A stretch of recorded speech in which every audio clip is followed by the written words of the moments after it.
In this video, we will show you how to prepare to install your Automower robotic lawn mower. Before installation, we recommend reading the safety and installation chapters in your manual and calling 811 to have your yard marked before you dig. To install your mower, you need the mower itself, the charging station, the power supply, the boundary and guide wires. You'll also need various basic tools like a hammer and pliers. We've already included a measurement gauge in your installation kit. To help guide your installation, we recommend making a blueprint of your yard, including all obstacles like flower beds or trees.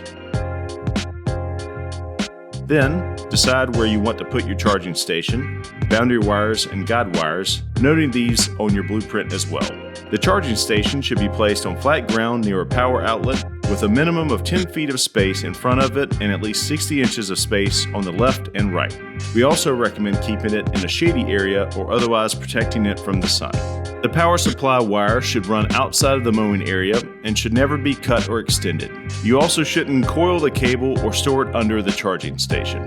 When deciding where to place your boundary wire, be sure to account for any obstacles or paths. The wire should be laid in a loop around the work area. Don't forget you'll need to create an 8-inch loop of wire where the guide wire can be connected later.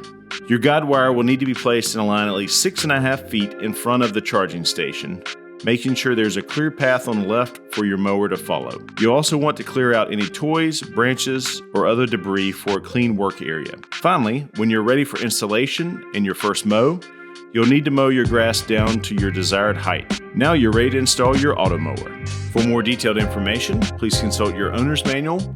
A copy of your owner's manual can be found online at husqvarna.com.